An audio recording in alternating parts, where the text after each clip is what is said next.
Good founders know when to quit.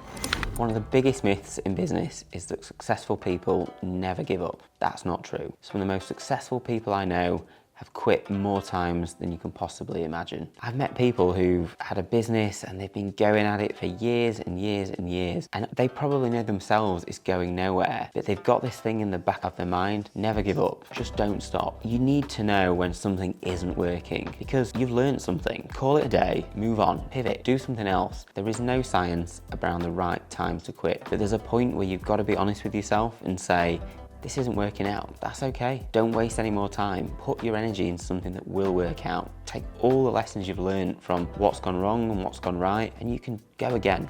I've started so many businesses that have failed, and there's just a time where you've got to say, okay, cool, that was all right, let's move on. One of the craziest businesses that I thought was going to make me millions was a cleaning company. I had a business called Fit Property. It was a student property management company, and the biggest problem we had every year was that students left the house in a state. And every cleaning company we ever got in was, in our opinion, rubbish. So I thought, how hard can this be?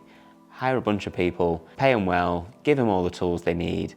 We could scale this to every university city. We could have Spanking Clean was the name of the company. We could have Spanking Clean in every university city.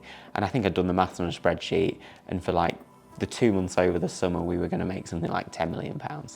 It was an absolute disaster. Like, I knew nothing about how to recruit people that just wanted to work for 2 months a year. People that want to work for 2 months a year cleaning are not the sort of people that are passionate about cleaning. It was only a cleaning company and it only lasted about 3 weeks. But in that time, we learned so much about, more than anything, about people. How to hire people, how to incentivize people, how to expect the unexpected, and how even the best idea on paper doesn't always work out in reality. And it's okay if it fails. Take the lessons and move on. Some of the most successful founders, even people like Elon Musk, their first businesses failed. It's rare that successful people are successful in their first business. You've got to almost set up your business with the expectation that it won't work and just take the lessons from it. But if you set up your first business and bet your life savings on it, that's not a good idea because the chances are it won't work. I've had 3 businesses that I've sold, which have changed my life forever. But leading up to that was a string of failures. And what I learned from all those failures built the foundations to the success. The first business I sold took me 12 years. Second business, 10 years.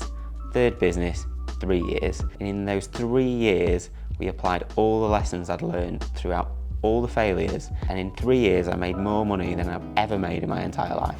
Being a successful founder is often about having a mindset that you're happy to fail. Expect it. Things will go wrong that you never expected to happen. And when they do, it hurts. But you've almost got to embrace it, work through it. It'll be horrible. You'll have sleepless nights. You'll think the world's ending, but the world isn't ending. And a few weeks on, a few months on, you can look back at that time and probably think, that's the best thing that ever happened to me. One of the things you want to happen if you fail is you want to fail fast.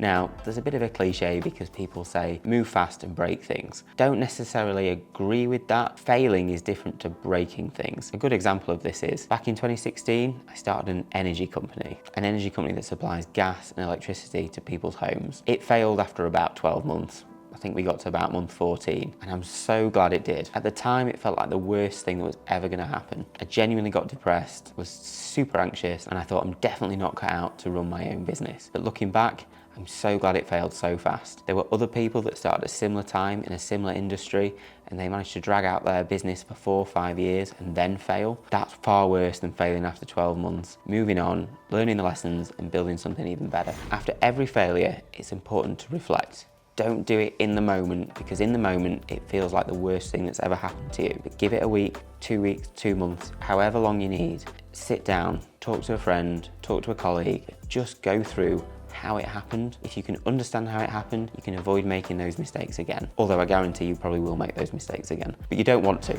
Generally, one of the worst things that can happen when you fail is you'll take a hit to your own ego. Your own reputation can be a little bit damaged, but you can get through that. There was a time where I had business after business fail.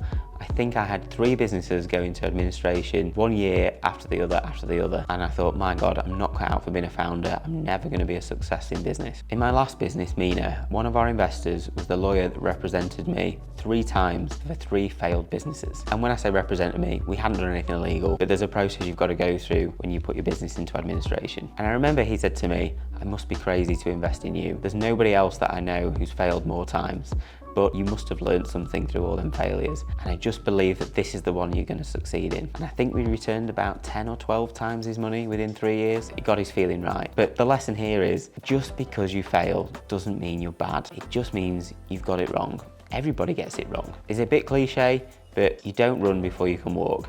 And kids fall over 1,000 times before they ever learn to walk. And running a business is no different. Most of us have never done it before. There's very rarely a perfect path. You can read every business book in the world, but the theory of running a business is very different from running a business in practice. It's a bit like learning to drive out a book. I wouldn't get behind the wheel with anyone that had passed every theory test and never driven a car. Failing isn't about giving up on your dreams. It's about learning lessons and moving on. I'm Ashley Tate. For more founder insights, please subscribe and I'll catch you next time.